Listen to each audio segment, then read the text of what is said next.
पीले करने का समय आ गया है। पर हमारी आनंदी तो अभी सिर्फ 9 साल की है। अभी तो उसके पढ़ने, लिखने और खेलने कूदने के दिन हैं। देख पार्वती, लड़कियां पराया धन होती है और जितना जल्दी इन्हें घर से विदा कर दे उतना अच्छा है। कल से आनंदी की पढ़ाई लिखाई बंद। पर बाबू, इसमें मेरी क्या गलती है? तो आप मुझे पढ़ाई करने क्यों नहीं देते? तेरी गलती है कि तू एक लड़की है। लड़का होती तो क्या बाबू, लड़का होती तो क्या? ए लड़की, ज्यादा जबान ना चला, नहीं तो जबान हलक से खींचकर बाहर निकाल दूंगा। बाबू, मैं पढ़ लिख कर कुछ बनना चाहती हूँ। मेरी पढ़ाई ना रोको बाबू। आनंदी, तुझे पढ़ना है तो पढ़, लेकिन सारी उम्र बाप की छाती पर ये बोझ बनकर ना बैठ। पर बाबू, अभी तो मेरी उम्र पढ़ाई लिखाई की है। मुझे पढ़ लिख कर डॉक्टर बनना है। पढ़ाई पढ़ाई पढ़ाई, आज तो तेरी इन किताबों का काम तमाम करके ही छोड़ूंगा। ये ले। नहीं बाबू, मत छोड़ो बाबू। छोरी। नहीं नहीं बाबू, नहीं। बाबू, ये तुमने क्या किया? तुमने मेरी इन किताबों को ही नहीं फाड़ा बाबू, मेरी किस्मत फाड़ दी, मेरी किस्मत। ये कॉपी किताबें ना सिर्फ छोरों के हाथ में अच्छी लगती है, लड़कियों के हाथ में तो सिर्फ मेहंदी अच्छी लगती है, मेहंदी। पर बापू, मैं लड़की हूँ तो क्या हुआ? लड़का और लड़की तो हमारी दोनों आंखों के समान होते हैं। चुप कर आनंदी, और यह एहसान मान कि अब तक जिंदा है तू। कहीं बचपन में गला दबाकर मार दिया होता तो यह तेरी बकबक नहीं सुननी पड़ती आज। पर बापू, मुझे चूल्हा जलाना अच्छा ना लगे है। देख छोरी, जितना जल्दी हो तू चूल्हा जलाना सीख ले, उतना ही अच्छा है तेरे लिए। और हाँ, तेरा ब्याह तो होगा, वो भी कल के कल। अबला जीवन है तुम्हारी यही कहानी।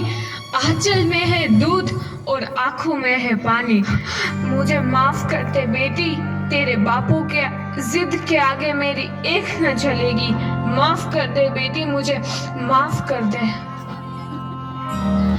इस प्रकार मात्र 9 वर्ष की छोटी उम्र में आनंदी का विवाह गोपाल राव जोशी से हो गया।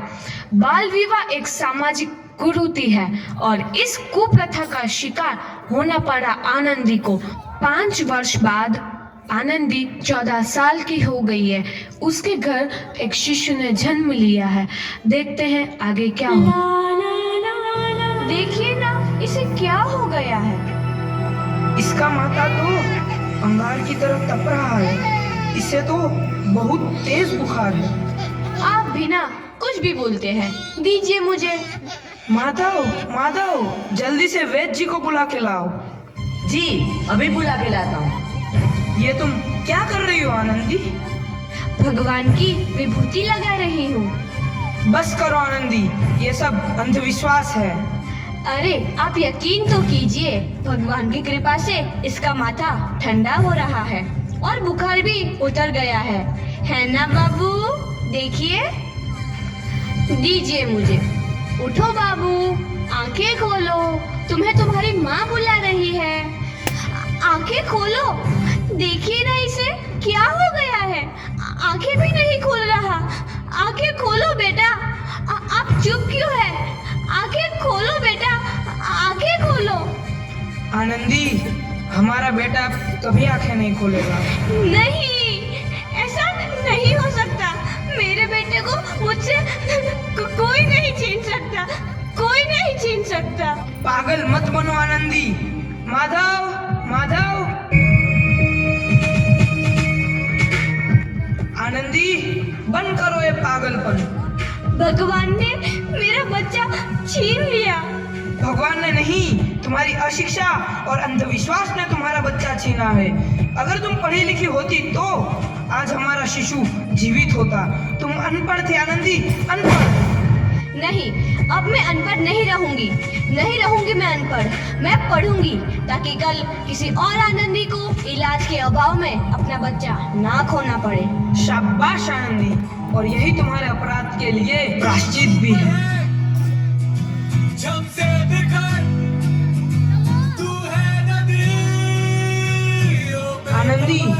तुम्हारी 12वीं का परिणाम आ गया है। तुमने पूरे कॉलेज में प्रथम स्थान अर्जित किया है। आनंदी, तुम्हारी मेहनत रंग लाई है। तुम्हें शिक्षा वृत्ति मिली है। ये लो तुम्हारे अमेरिका जाने की टिकट। मुझे शिक्षा वृत्ति मिल गई, मैं अमेरिका जा रही हूँ। पर ये सब मैं अकेले कैसे कर पाऊंगी? आनंदी, अपने आप को इतना कमजोर क्यों समझ रही हो? फिर इतना पढ़ने लिखने का क्या फायदा? तुम अभी गवार की गवार नहीं हूँ मैं अब गवार।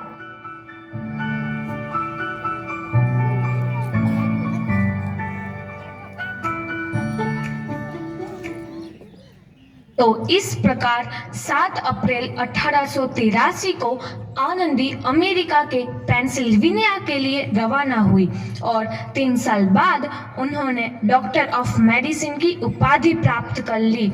इधर आनंदी के पिता की तबीयत बहुत खराब है। आगे क्या होता है देखते हैं। लगता है अब मेरे जाने का समय आ चुका है। अब मैं नहीं बचूंगा। ऐसा मत बोलो। शहर के सिटी हॉस्पिटल में अमेरिका से डिग्री लेकर कोई बड़ा डॉक्टर आया है। एक बार वहां चलकर दिखा लेते हैं।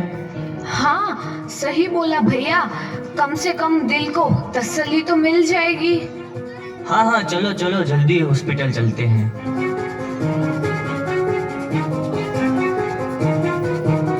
इस मरीज की हालत तो बहुत ही खराब है। कोई चमत्कार ही इसे बचा सकता है। ऐसा मत बोलो भाई। डॉक्टर साहब कब तक आ जाएंगे? लो आ गई डॉक्टर मैडम। डॉक्टर मैडम जल्दी देखिए, मरीज की हालत बहुत ही खराब है।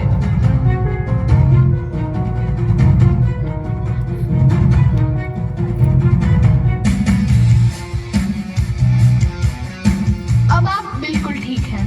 मौत के मुंह से आपको बचाया है डॉक्टर मैडम ने। डॉक्टर साहब ने मुझे बचा लिया। मुझे मिलना है डॉक्टर साहब से।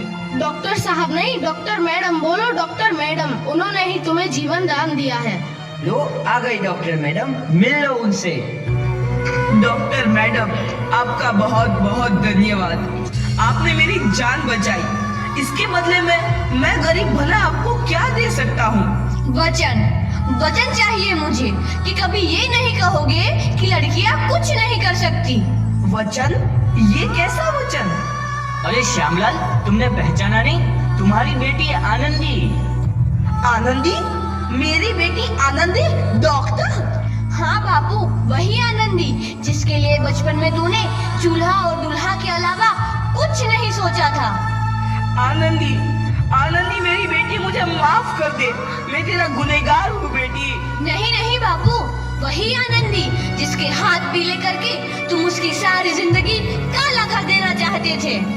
माफ कर दे मुझे मेरी बच्ची, माफ कर दे। मैं तेरा अपराधी हूँ मेरी बच्ची, माफ कर दे।